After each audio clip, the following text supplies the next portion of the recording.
অগ্রাধিকারগুলি নির্ধারণ করতে বৈষম্য বিরোধী ছাত্র আন্দোলন এবং জাতীয় নাগরিক কমিটি দেশব্যাপী জনমত গ্রহণের প্রক্রিয়া শুরু করেছে এবং সেটির মধ্য দিয়ে আপনারা এই কর্মসূচিটির নাম হচ্ছে আপনার চোখে নতুন বাংলাদেশ।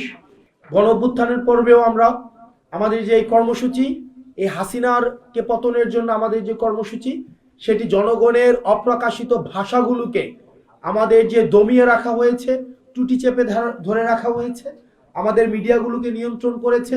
যা মিডিয়া বলতে পারতো না, যা বুদ্ধিজীবীর লেখনী থেকে লেখা হতো না, যা বিশ্ববিদ্যালয়ের শিক্ষকরা বলতে পারতো না, মিডিয়া যেগুলোকে প্রচার করতে পারতো না, যেগুলোকে একজন সভ্য সমাজের মানুষ সেগুলোকে প্রকাশ করতে পারতো না, দীর্ঘদিনের নিপীড়িত আমাদের যে কণ্ঠস্বরকে আমাদের এই তরুণ প্রজন্ম এই গণঅভ্যুত্থানের সময়ে আমরা ভাষা দিয়েছি, ঠিক একইভাবে আমরা আবার এই রাজনৈতিক দল গঠনের এই প্রক্রিয়াতে আবারও সাধারণ মানুষের কাছে আমরা ফিরে যেতে চাই। সেই জায়গা থেকে নতুন রাজনৈতিক দলের কাছ থেকে জনগণ কি প্রত্যাশা করে সে সম্পর্কে সক্রিয়ভাবে জনসাধারণের মতামত সংগ্রহ করতে এবং দেশের ভবিষ্যতের জন্য এটিকে অবশ্যই গ্রহণ করে সেটির বাস্তবায়ন করতে, শুধুমাত্র তাত্ত্বিকতা নয় বরং সেটিকে বাস্তবায়ন করতে অগ্রাধিকারগুলি নির্ধারণ করতে বৈষম্য বিরোধী ছাত্র আন্দোলন এবং জাতীয় নাগরিক কমিটি দেশব্যাপী জনমত গ্রহণের প্রক্রিয়া শুরু করেছে এবং সেটির মধ্য দিয়ে আপনারা এই কর্মসূচিটির নাম হচ্ছে আপনার চোখে নতুন বাংলাদেশ। প্রত্যেকটা মানুষের নানা মত রয়েছে, নানা পথ রয়েছে। আমরা নানা মতের এবং নানা পথের মানুষগুলোকে ধারণ করতে চাই।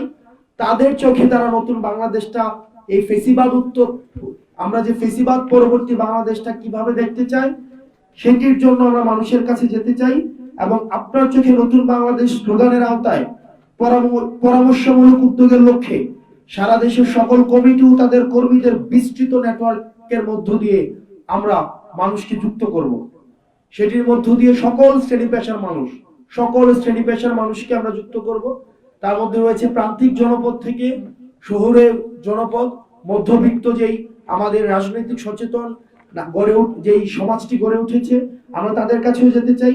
রিক্সা চালক, দোকানদার, দিনমজুর, গৃহ শিক্ষক, গৃহকর্মী, শিক্ষক, ঝাড়ুদার, অ্যাডভোকেট, শিক্ষক সমাজ, সুশীল সমাজ, আমাদের ধর্মীয় যেই আমাদের যারা প্রিচার্স রয়েছেন আমরা তাদের কাছেও যেতে চাই। ঠিক এইভাবে আমরা সর্বস্তরের অন্তত ন্যূনতম আমরা 1 লক্ষেরও বেশি মানুষের সাথে যুক্ত হয়ে তাদের মতামত নিয়ে রাজনৈতিক দলের ভবিষ্যতের দিক নির্দেশনার বিষয়ে তাদের মতামতের জন্যই চাওয়ার জন্য হচ্ছে এই কর্মসূচিটা আমরা নির্ধারণ করেছি।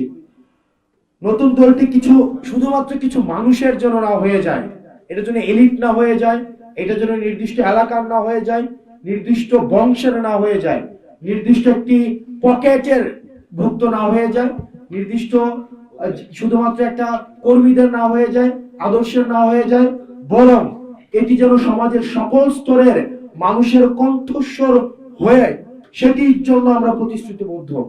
এবং যারা বিদ্যমান রাজনৈতিক ব্যবস্থা থেকে যারা নিজেদেরকে মনে করছে তারা বাদ পড়েছে, তারা এক্সক্লুডেড ফিল করছে, আমরা তাদেরকেও প্রতিনিধিত্ব করতে চাই।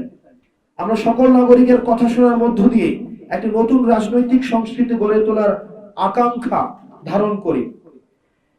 আমাদের মূল লক্ষ্য হচ্ছে অন্তত 1 লক্ষেরও বেশি মতামত সংগ্রহ করা, নতুন দলের জন্য নাম এবং প্রতীক প্রস্তাব দেওয়ার জন্য জনগণকে আমন্ত্রণ জানানো হয়েছে আমাদের এই কর্মসূচিতে। বাংলাদেশের রাজনৈতিক ইতিহাসে এটি একটি অনন্য উদ্যোগ, যেখানে এত ব্যাপক আকারে জনমত সংগ্রহ করা হচ্ছে এটি রাজনৈতিক দল গঠন করার জন্য। বৈষম্য বিরোধী ছাত্র আন্দোলন ও জাতীয় নাগরিক কমিটি উভয়ই জুলাই বিপ্লবের চেতনা রক্ষার জন্য স্বতন্ত্র রাজনৈতিক প্ল্যাটফর্ম হিসেবে অব্যাহত থাকবে। পুনরাবৃত্তি করছি, বৈষম্য বিরোধী ছাত্র আন্দোলন ও জাতীয় নাগরিক কমিটি উভয়ই জুলাই বিপ্লবের চেতনা রক্ষার জন্য স্বতন্ত্র প্ল্যাটফর্ম হিসেবে অব্যাহত থাকবে এবং জনগণের প্রতিনিধিত্ব করে এমন একটি রাজনৈতিক দল গড়ে তোলার জন্য একসাথে কাজ করবে। আমরা অনলাইন এবং অফলাইনে আমরা আমাদের কার্যক্রম পরিচালনা করব। আমরা সবাই একসাথে আমাদের যে অফলাইন যেই আমরা যে কার্ডটি রয়েছে, আমরা সেই অফলাইন কার্ডটি আমরা একটু তুলে ধরি। অফলাইন কার্ডটি